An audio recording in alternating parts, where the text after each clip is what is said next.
नमस्कार, आप देख रहे हैं सवाल आपका और आपके साथ मैं हूं कायनात अंसारी। तमाम उतार चढ़ाव के बीच किसान आंदोलन अपने 100 दिन का पड़ाव पूरा कर चुका है। बॉर्डर पर डटे किसान लगातार अपनी मांग पर अडिग हैं और उनका कहना है कि जब तक मांग पूरी नहीं हो जाती है तब तक वो वापस नहीं जाने वाले हैं। पूरे जोश के साथ अपनी एकजुटता की ताकत किसान दिखा रहे हैं। 6 मार्च को आंदोलन के 100 दिन पूरे होने पर किसानों ने केएमपी जाम कर सरकार को ये बताने की कोशिश की कि अगर कानून वापस नहीं लिए गए तो उनका संघर्ष इसी तरह से जारी रहेगा। लेकिन कानून रद्द न करने की मांग पर सरकार के अपने ही तर्क हैं।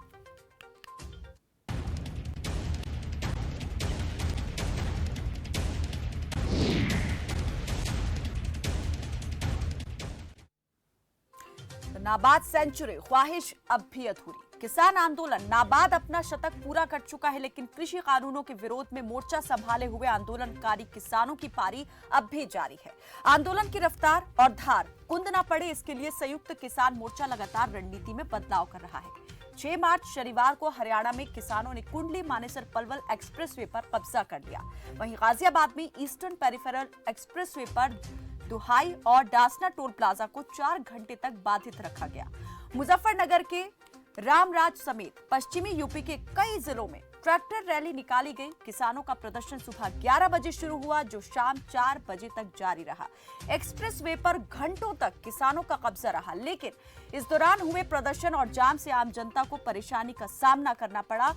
सवाल यही कि जिस प्रदर्शन का असर आम लोगों पर सीधा देखा गया, उसका सरकार पर कितना प्रभाव पड़ा? क्या सरकार नए सिरे से किसानों से बातचीत को राजी होगी या फिर वो मूक दर्शक बनकर तमाशा देखने लगी है? सवाल कुछ इसी तरह के आज हमने एक बार फिर से अपने इस मंच से उठाए हैं। लगातार हम किसान आंदोलन को लेकर और इसकी बढ़ती हुई मियाद को लेकर बात कर रहे हैं और सरकार के अब खामोश हुए पहलू को भी हम लगातार सामने ला रहे हैं कि आखिर ये खामोशी क्यों है, कहां जाकर ये आंदोलन खत्म होगा और इसका अंजाम क्या होगा। कुछ ऐसे ही सवाल खबरफास्ट ने अपने मंच से उठाए हैं। पहले डाल लेते हैं उन पर नजर, उसके बाद करेंगे जिम्मेदारों से बात। नाबाद सेंचुरी क्या ख्वाहिश होगी पूरी? क्या महापंचायतों से मिल रहा बल? किसान आंदोलन कितना प्रभावशाली हो रहा? चुनावी नफा नुकसान से निकलेगा हल? अपने नेताओं पर किसानों को कितना भरोसा? केंद्र की खामोशी के क्या है मायने? किसान आंदोलन का अंत और अंजाम क्या होगा? आंदोलन अधिकार या अभिमान की लड़ाई? तो ये वो तमाम सवाल जो खबरफास्ट एक बार फिर से हाजिर हुआ है, अपने मंच से उठा रहे हैं हम इन सवालों को कि आखिर ये आंदोलन जो है कहां बढ़ रहा है? कहीं ऐसा तो नहीं कि दिशाहीन हो गया है ये आंदोलन, या फिर सरकार जो है वो अब बस मूक दर्शक की भूमिका में आ गई है? वो यहां पर हल निकालने से ज्यादा ये देखना चाहती है कि आखिर वो कितने हद तक जो है किसानों को मजबूर कर सकती है उसकी शर्तों पर राजी होने के लिए, क्योंकि पहले जो स्टैंड था सरकार का वो अब भी कायम है। कृषि मंत्री नरेंद्र तोमर ये साफ कर चुके हैं कि सरकार संशोधन के लिए तैयार है, लेकिन इस बात का मतलब कतई ये ना निकाला जाए कि कानूनों में कोई कमी है। सरकार आंदोलनरत किसानों की भावनाओं का सम्मान करती है और इसी सम्मान के तहत सरकार संशोधन के लिए तैयार है। लेकिन किसानों ने भी अपनी बात जो है वो बार बार दोहराई है कि जब तक तीनों कानून वापस नहीं हो जाते हैं और बिना शर्त के सरकार बातचीत के लिए नहीं बुलाती है, संघर्ष इसी तरह से जारी रहेगा। इस पर बातचीत करने के लिए हमारे साथ जुड़ गए हैं किसान नेता हरविंदर थिंद और बीजेपी नेता डीपी कौशिक हमारे साथ जुड़े हैं। आप दोनों का ही स्वागत है हमारे साथ इस बातचीत में। सबसे पहले मैं सवाल करूंगी यहाँ पर किसान नेता हरविंदर थिंद से। हरविंदर जी, क्या बदला है इन 100 दिनों के अंदर? कितना आप देख रहे हैं कि सरकार पर जो है वो असर पड़ा है किसान आंदोलन का, और सरकार बहुत ज्यादा गहन तरीके से अब सोच विचार कर रही है किसानों की मांग पर, या फिर उसने विचार करना ही छोड़ दिया है इन 100 दिन के अरसे में? देखिए, जो सरकार है और सरकार का पक्ष है वो बिल्कुल ही सरकार कुंभकर्ण की नींद है, मुझे ऐसा लगता है। और ये जो नींद है उनको, ये बिल्कुल अडानी और अब्बादी और पूंजीपतियों की गोदी में बिल्कुल सोई हुई सरकार है। इनको नहीं दिख रहा कि 250 हमारे किसान जो शहीद हुए हैं सरहदों के ऊपर, जो दिल्ली की सरहद है और उसको इन्होंने पाकिस्तान और चाइना की सरहद बना रखा है। और देख रहे हैं हम लगातार किस प्रकार से सरकार इस आंदोलन को जोड़ करने के लिए प्रयास किसानों की बिल्कुल बात नहीं सुनी जा रही है। और दूसरी तरफ अगर मैं कहूँ कि ये आंदोलन जो कभी पंजाब हरियाणा से उठा था, अब ये राजस्थान और अब बिल्कुल पूरे साउथ के अंदर दिन प्रतिदिन फैलता जा रहा है और ये इनके ताबूत में आखिरी कील होगा। और जल्द ही मैं ये कहूँगा कि देश में ये जन आक्रोश जो विश्व स्तरीय आंदोलन बनता जा रहा है, ये दुनिया इसके साथ जुड़ चुकी है। लेकिन पता नहीं क्यों देश के प्रधानमंत्री बिल्कुल कुंभकर्ण की नींद सोए हुए हैं। क्यों वो जनता की आवाज नहीं सुनना चाहते? वो स्पष्ट तौर पर आकर के क्यों नहीं कह देते कि मेरे ऊपर पूंजीपतियों का दबाव है, मैं जनता का प्रधानमंत्री नहीं हूँ, मात्र पूंजीपतियों का प्रधानमंत्री ही बन के रह गया हूँ। टीपी कौशिक जी, इस पर मैं आपकी प्रतिक्रिया लूंगी, लेकिन इससे पहले हमारे साथ एक दर्शक जुड़ गए हैं, उनसे बात कर लेते हैं। नीरज जगाधरी से हमारे साथ जुड़े हैं। स्वागत है आपका नीरज, कहें अपनी बात। सबसे पहले मैं मैडम आपको और राजनीतिक सर को नमस्कार करता हूँ जी। मेरा सवाल ये है मैडम, अब बजट सत्र शुरू हो चुका है। बजट सत्र में मुख्यमंत्री खट्टर ये घोषणा करेंगे कि जिन इंस्टीट्यूट कॉलेजों में जो 10वीं पास करके लगे आगे किसी कारण नहीं पढ़ सके और चपरासी का काम करते हैं मालिका, उनको जो वेतन 8,000 दिया जाता है उनके 20,000 रुपए कर देंगे ताकि हम अपने बच्चे पाल सके। सिलेंडर ही ने महंगे कर दिए, बिजली की सब्सिडी है खाएंगे, कर देगा खट्टर। चले, बहुत शुक्रिया नीरज जी, आपकी बात हम जरूर यहाँ पर इसका जवाब लेंगे, पहुँचाने की कोशिश करेंगे। एक और दर्शक हमारे साथ रोहतक से जुड़े हैं, महासिंह, स्वागत है आपका, रखें अपनी बात। नमस्कार जी। जी नमस्ते। मैं कह रहा था सर जी। जो ये अनुमान गलत हो सकता है, अनुभव गलत नहीं होगा। अनुमान में देश को फंसा रहे हैं, ये तो अपना तंत्र बना रहे, लोकतंत्र तो है ही नहीं हमारे देश में। हाँ, ये तो संसद में बैठकर अपना तंत्र बना रहे, जिक्र से को जनता झाड़ में जाओ, जनता से कोई लेना देना नहीं है। अपनी वोट ली और साड़े नहीं लगते, ये जनता बेशक मरो, इन जनता से कोई लेना देना नहीं। अपनी राजनीति करनी, इस्तीफा दे दिया, फिर दूसरी पार्टी में आ गई, ये टोटल के टोटल एक है। इस राजनीति ने देश का सत्यानाश कर दिया, हमारी बहन बेटियों को भी नहीं छोड़ा इन्हें। अंग्रेज यहाँ किस लिए आए थे? अंग्रेज में तो न्याय भी था, भा भी था, यहाँ तो ना था न्याय न्याय भा। हमारी बहन बेटियों के गलत कराया थे, इसलिए अंग्रेजों के लिए लड़ाई कर दिया जाती, सरकार सलाह आजादी नहीं मिली। चलिए जी, बहुत बहुत शुक्रिया महासिंह जी हमारे साथ कार्यक्रम में जुड़ने के लिए। जी टीपी कौशिक जी, दो दर्शक जुड़े और दोनों ही ने आपसे सवाल किए हैं कि आखिर ये जो लोकतंत्र है ये किस तरह का तंत्र बनता जा रहा है। दूसरा जो दर्शक हमारे साथ जुड़े थे नीरज, उनका राज्य सरकार से सवाल था कि क्या प्रदेश सरकार समान काम के बदले समान वेतन को लेकर के भी कोई बिल लेकर आएगी, कुछ इस तरह का प्रावधान होगा? मैं सबसे पहले आपको नमस्कार करता हूँ जी। देखिए, जहाँ तक लोकतंत्र की बात है, इस देश में लोकतंत्र ही देश हमारा ये, और लोकतंत्र के आप पे ही सारे काम होते हैं। ऐसा नहीं होता कि कोई चीजें थोपी जाती हैं। कानून बनाए गए हैं, कानून संसद में पास हुए हैं, ऐसा नहीं है कि कानून घर में बनते होंगे। और किसी को आपको लगता है कानून खराब है तो सरकार ने उसका अपना वो भी दिया है कि आप लोग अगर आपको लगते हैं कि कानून हमारे लिए अच्छे नहीं है तो 1-1.5 साल का टाइम दिया, उसमें किसान को उनसे समझौता करना चाहिए, बात करनी चाहिए। और कोई भी आंदोलन हो, कोई किसी का स्टेशन हो, उसमें क्या होता है समाधान जो बात करने से निकलता है। पहले काफी टाइम की बातें हुई, अब मैं कहता हूँ अब भी सरकार चाहती है, हमेशा ही पहले भी सरकारी कोशिश रही है कि किसानों की बात। तो आपको क्या लगता है किसान नहीं चाहते? किसान नहीं चाहते हैं समाधान निकले, सरकार चाह रही है समाधान निकले, लेकिन किसान ही नहीं चाह रहे हैं, आप ये कहना चाहते हैं? देखिए, मैं कहना एक बात बताऊंगा कि सरकार तो चाहती है, किसानों को ये कहना जिसे कहते हैं ना जिद, हट, किसान तो एक ये चीज ही कह रहे हैं नहीं हमें कानून चाहिए ही नहीं। आप इस लोकतंत्र देश में रह रहे हो, कानून की क्या वैसे ही होता है, कानून बनाया और तोड़ दिया, कभी ऐसा होता है क्या? कानून होल्ड करने के लिए प्रधानमंत्री ने बोल दिया, सरकार ने बोल दिया कि आप अगर नहीं चाहते कानून हम होल्ड कर लेते हैं कुछ टाइम के लिए, आप अपने तरीके आप अपना जो तजुर्बा उसको करते देखिए। अब बिना कुछ किए आप कह रहे चीज खराब है, आपको खाना खा रहे हो आप कहते हैं इसमें नमक ज्यादा, बिना खाए कैसे पता नमक ज्यादा है? तो मैं तो अपने किसान भाइयों से अपील ही कर सकता हूँ, इसको देखिए ये देश इसमें ठीक नहीं है, आप थोड़ा सा विचार करें। और अगर कानून आपको लगता है तो साल में सरकार तो आगे भी आनी है, तो चीज का रिजल्ट निकलेगा आगे। आप देख लेना भी सरकार अगर आपके हिसाब से काम नहीं करेगी तो। चलिए, इस पर मैं जरूर पक्ष लूंगी। थिन जी, क्या सोचते हैं आप और कितना इत्तेफाक रखते हैं इस बात से कि सरकार जो है वो तमाम तरह के प्रयास कर रही है इस मामले को सुलझाने के लिए, लेकिन किसान ही जो है वो अपनी जिद पर अड़ गए हैं और जिद छोड़ने को तैयार नहीं है। दर्शक हमारे साथ जुड़े हैं कुरुक्षेत्र से राजकुमार और डीपी गुप्ता जी जुड़े हैं छत्तीसगढ़ से। स्वागत है आपका राजकुमार जी, रखें अपनी बात।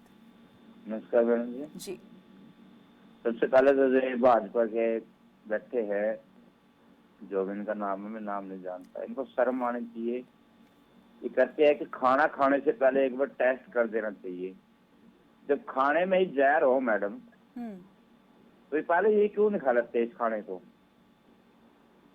ये पहले टेस्ट करना है, जहर है नहीं जहर है नहीं, आपने अपना आइडिया लगा दिया। पूरे देश के किसान को मार दिया। ये बेशर्म लोग भी टीवी पे आकर बैठते हैं, ऐसी शर्म नहीं आती इनको।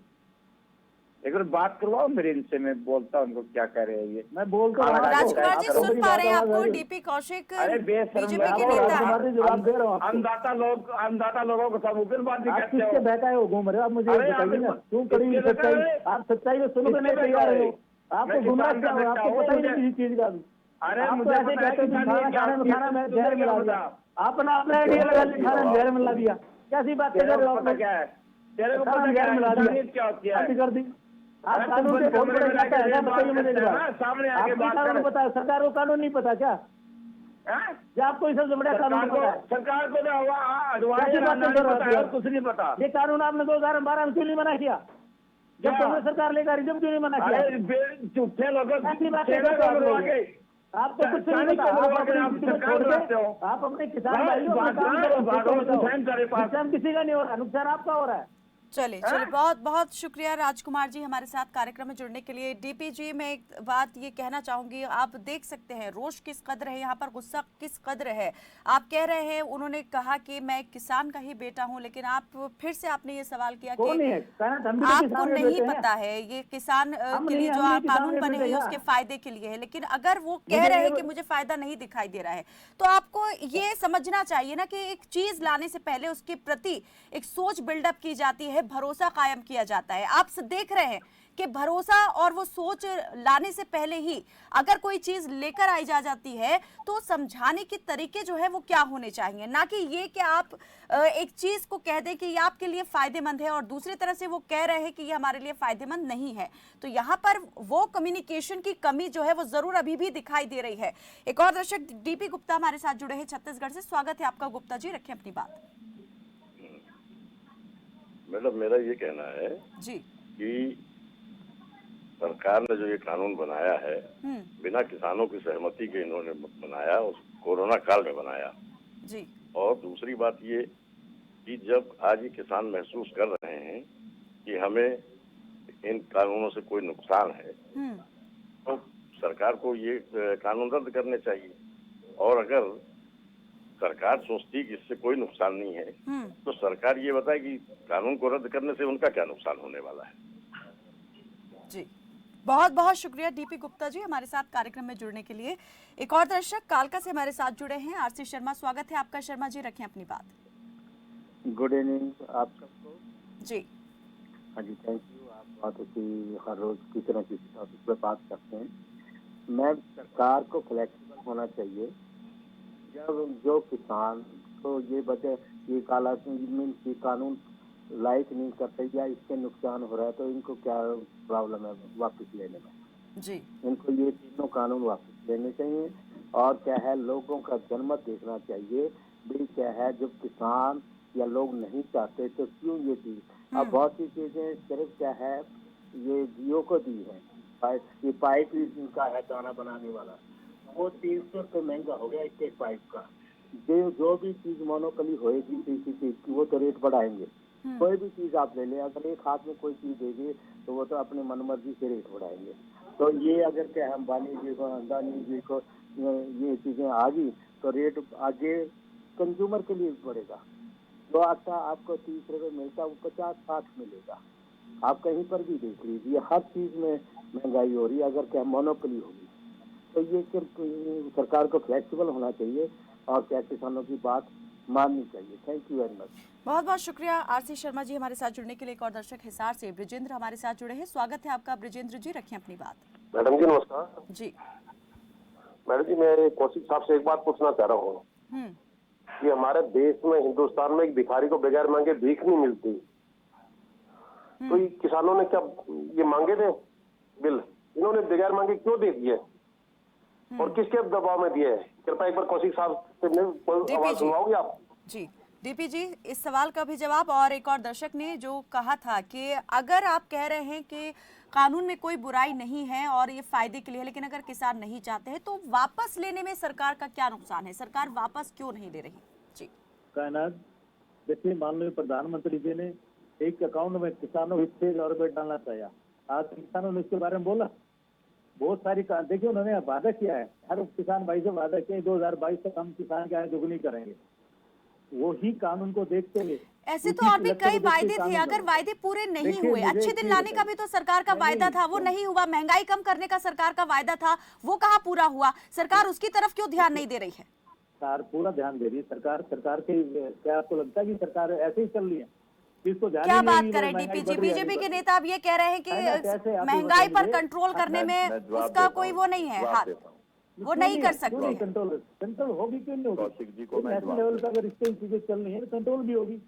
चीजें ऐसा नहीं है, सरकार लग रही है अपना काम करने में, कोई काम तरीके से होते हैं। महंगाई बढ़ी है, इसमें कोई दो राय नहीं है और सरकार भी मानती है, लेकिन सरकार चिंतित भी इस विषय को लेकर, तो इस पर कार्रवाई कर रही है, काम कर रही है सरकार अपने हिसाब से जैसा उनको लगता है। भी सरकार का इस टाइम पे जैसे मार्केट के हिसाब से ठीक होंगी तो यहाँ भी ठीक हो जाएगा मार्केट। नहीं ठीक है, अगर सरकार अपने इस वायदे को आगे और बढ़ा देती है, इस तरह का माहौल एक क्रिएट किया जाता है, पहले एक छोटे स्तर पर एक एक्सपेरिमेंट करके देखा जाए, उसके बाद पूरे देश के लिए ये लागू कर दिया जाए। अगर आप कह रहे हैं कि जो हम लेकर आए हैं कि कृषि कानून वो किसान के फायदे के लिए है, तो शायद किसान भी आराम से इसको मान ले, लेकिन एकदम से पूरे देश भर में, पूरे देश भर के किसानों के लिए वो कानून ला देना, तो सरकार की इस बात को कैसे फिर भरोसा कर ले किसान? मैं ये पूछ रहा हूँ, किसान भाई जो पूछ रहा, एमएसपी का जो इफेक्ट है वो कितनी स्टेटों में पड़ा हुआ है, बताना जरा मुझे एक बार, पूछो इनसे। क्या देश अगर ये चाहता कि सारे किसान एक जैसे हों तो इनको क्या तकलीफ है?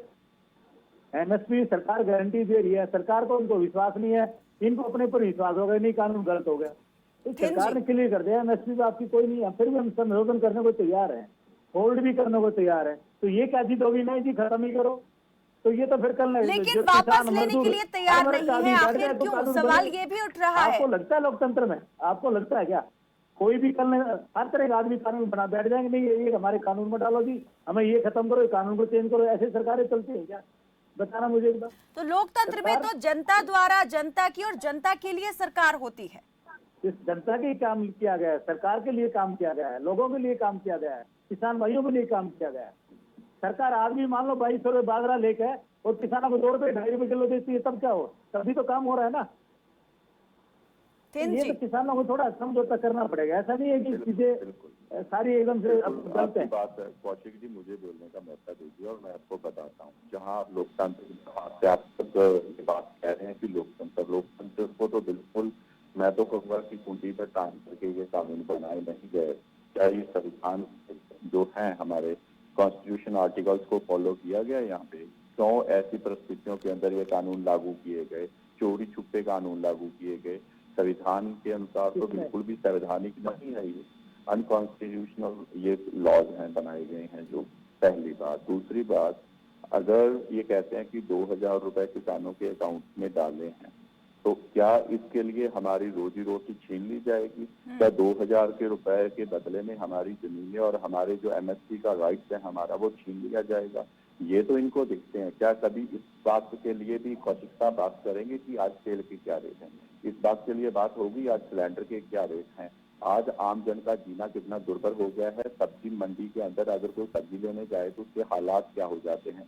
बात 2000 के नाम से आप छिप नहीं सकते कौशिक साहब, आपको जनता को जवाब देना होगा, आपको सुननी पड़ेगी। और मैं कायना जी आपको एक अंसारी में एक आपको बात बताता हूँ। अभी कुछ दिन पहले I am belong to Sirsa city और हरियाणा का शिक्षा मंत्री एजुकेशन मिनिस्टर रात को चोरी छुपे आता है मीटिंग करने के लिए और हम वहां पर जाकर उसका विरोध करते हैं। कितनी शर्म की बात है कि हरियाणा का शिक्षा मंत्री शराब के ठेके के ऊपर जाकर के मीटिंग करता है। ऑन रिकॉर्ड ये बात है।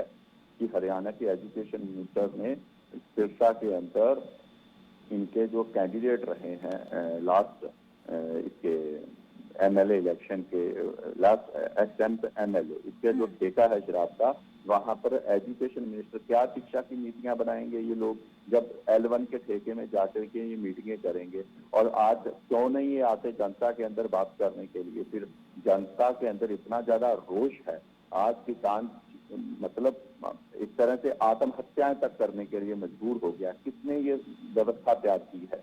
कितने कानून से मांगे थे? क्यों ये कहते हैं कानून कल को तभी उठ जाएंगे? तो इसका मतलब कौशिक साहब ये मान चुके हैं कि जितने भी कानून भाजपा राज के अंदर बनाए गए वो सारे के सारे जन विरोधी कानून है। इस बात का इनको डर है। ये तो इन्होंने पाप किए बिल्कुल हैं आगे और आगे इस पर बात करूंगी। समय आ चुका है। थिन जी, कुछ और दर्शक हमारे साथ जुड़ गए हैं। सुमेर चंद जुड़े हैं सोनीपत से, देवेंद्र रोहतक से जुड़े हैं। सुमेर जी स्वागत है आपका, रखिए अपनी बात। हेलो जी, जय हिंद। जय हिंद सुमेर जी। जय हिंद जी कहिए। सुमेर जी सुन पा रहे हैं हमें? हाँ हाँ, क्यों नहीं, मैं बोल जी रखिए अपनी बात जल्दी से। आजा ये कौशल जी जो बैठा रखे आपने, इनसे मैं पूछूंगा एक रात सड़क पे बिता कर तो दिखा दे। ये जो भाई किसान बैठे हैं और प्रजातंत्र की बात कर रहे हैं, ये प्रजातंत्र में कोई मंत्री आकर के एक रात यहाँ बिता तो दे सड़क पे, और ये 100 दिन से बैठे हैं। इसका मतलब प्रजातंत्र है ही नहीं, आप डिक्टेटर बने फिर हो, अच्छी बात नहीं है। आप संविधान को पढ़ो और संविधान के मुताबिक काम करो। जैसे चाहने वाला ये कहता है मुझे ये कानून नहीं चाहिए, बात खत्म है। वहाँ बंगाल में जाकर ममता ने गाड़ी देने लग रहे हैं, यहाँ आकर के 1 मिनट आकर के प्रजातंत्र में अपने किसानों को कहो भाई जैसे तुम कहोगे वैसा कर लूंगा। ऐसा है कि जैसा तुम कहोगे वैसा कर लूंगा, सब ठीक हो जाएगा। धन्यवाद। बहुत बहुत शुक्रिया सुमेर जी हमारे साथ जुड़ने के लिए। रोहतक से देवेंद्र जुड़े हैं, स्वागत है आपका देवेंद्र, रखिए अपनी बात। जी मैडम नमस्कार। जी नमस्ते। हमारे को 6 साल से ये तो पता करो कि प्रधानमंत्री ये बोल रहा है ना कि MSP पे कानून बनाएंगे, मतलब बिकेगी फसल है। तो प्रधानमंत्री ने तो ये भी कानून बनाया था, बोला था कि हर साल 2 करोड़ नौकरी देंगे हैं और 15-15 लाख रुपए देंगे। ये तो बिल्कुल झूठे बैठे हैं, बेशरम हुए बैठे हैं मैडम। ये अपने हाथ कटवा बैठे हैं। अडानी अंबानी को दे दिया सब कुछ, प्रधानमंत्री वो हो गए। चलिए बहुत बहुत शुक्रिया देवेंद्र हमारे साथ जुड़ने के लिए। जी टीपी कौशिक जी, मैं आपसे ये सवाल करना चाहती हूँ, ये जो किसान आंदोलन है इसे आप किस तरह से देख रहे हैं? क्या ये अधिकार की आप लड़ाई मानते हैं या आप ये मानते हैं कि ये अभिमान की लड़ाई हो गई है? देखिए, मैं इस चीज को अब तक जो चीजें चल रही थी ठीक है, सरकार ने बहुत प्रयास किए, कहीं कहीं चीजें दोनों है, तो किसान को लगता है अभी हमें ये चीजें नहीं सूट कर रही, हम नहीं सरकार प्रयास कर रही है, क्या किसान संघर्ष नहीं कर रहा? सरकार ने हट करने का मुझे नहीं लगता कोई तरह की, सरकार ने मौका दिया, हर चीज का मानने का मौका दिया, तो किसान को भी समझना चाहिए भी थोड़ा सा। चलो अगर हम लोग देख लेते हैं, वेट कर लेते हैं, अगर सरकार मौका दे रही है लेकिन किसान अपनी जानें दे रहे हैं। डीपी जी, हर रोज किसी ना किसी किसान की जान जा रही है, आत्महत्या तक कर रहे हैं किसान। पहले कर्ज के बोझ तले दबके करते थे आत्महत्या, और अब यहाँ पर इन कानूनों के बोझ तले दबकर कर रहे हैं। सरकार नहीं सुन रही है बात, इस कुंठा से व्यथित होकर आत्महत्या कर रहे हैं। आपको लगता है पहले 2.5-3 लाख किसान थे, आज 30,000 किसान है वो, उसमें भी बच्चे, छोटे छोटे बच्चे, बुजुर्ग आदमी, 80-90 साल की महिलाएं हैं, वो क्या कर रही है वहाँ पे? बच्चे हमारे क्यों बैठे वहाँ पे? बताइए जरा मुझे एक बार। क्या देश में आपकी वजह से 130 करोड़ लोग बैठ रहे हैं? चलिए मैं कहता हूँ अंतिम प्रतिक्रिया थिन जी मैं आपसे लेना चाहती हूँ, क्या लग रहा है यहाँ पर ये आंदोलन जो है किस दिशा की ओर बढ़ रहा है, और कैसे ये आंदोलन जो है सफल होगा या फिर विफल होगा? क्या मानते हैं आप, क्या भविष्य रहने वाला है आंदोलन का? बिल्कुल, जैसे कि आप कहिए कि आंदोलन किस दिशा में बढ़ रहा है, बिल्कुल ये उत्तर से अब दक्षिण की तरफ बढ़ रहा है। अब ये पूर्व से पश्चिम पूरे देश के अंदर ये आंदोलन दिन प्रतिदिन बढ़ रहा है। और ये बिल्कुल अब ये जैसे हम वेस्ट बंगाल के प्रोग्राम है, हमारे मध्य प्रदेश के प्रोग्राम है, कर्नाटका के अंदर, पूरे भारत के अंदर अब किसान जाग चुका है। और पूंजीपतियों के रक्षक जो भक्षक बने बैठे हैं देश के, अब उनको इस सत्ता से उखाड़ना होगा। जनता ने ये मन बना लिया है। और दूसरी बात आपकी है कि क्या कब तक हमें बैठना पड़ेगा, जब तक ये काले कानून वापस नहीं होते। किसान बिल्कुल इसी दिशा में आगे आगे हम प्रोग्राम बनाते रहेंगे और बिल्कुल भी किसान टब से मत नहीं होगा। ये राजहट के विरोध, क्योंकि ये जो हिटलर शाही अपना ली गई है, कॉकरोच शब्द का प्रयोग हिटलर ने किया, यहाँ हमें परजीवी बोला जा रहा है। तो ये हिटलर शाही जो की जा रही है हर पक्ष से, जो हमारे देश के प्रधानमंत्री हिटलर शाही के आगे हैं, उसका विरोध इस प्रकार जर्मनी की जनता ने किया था, वहाँ भारत के अंदर भी ये बिल्कुल अब भारत की जनता भी इस नादरशाही हुक्मरान, यानी कि जब तक मांग पूरी नहीं हो जाती है तब तक आपका कहना है कि किसान इसी तरह से संघर्ष करते रहेंगे। बहुत बहुत शुक्रिया आप दोनों ही मेहमानों का हमारे साथ इस कार्यक्रम में जुड़ने के लिए। तो प्रदर्शन कर रहे किसानों की भावना का सम्मान करते हुए सरकार कानूनों में बदलाव करने को तैयार है, लेकिन सरकार के इस प्रस्ताव का मतलब ये नहीं है कि इन कानूनों में कोई कमी है। ये बात एग्रीविजन के 5वें राष्ट्रीय सम्मेलन को संबोधित करते हुए केंद्रीय कृषि मंत्री नरेंद्र तोमर ने कही थी। 22 जनवरी के बाद से सरकार और किसानों के बीच होने वाली बातचीत बंद है। सवाल यही कि क्या अब सरकार किसानों से बातचीत के मूड में नहीं है? कब तक आंदोलनरत किसान यूं ही सड़क जाम और चक्का जाम करते रहेंगे? और इस जाम से आम लोगों को होने वाली परेशानी के लिए जिम्मेदार कौन है? और सबसे बड़ा सवाल यही कि आखिर आंदोलन का अंत और अंजाम क्या होगा? सवाल आपका में फिलहाल मेरे साथ बस इतना ही। आप देखते रहें खबर फास्ट। नमस्कार।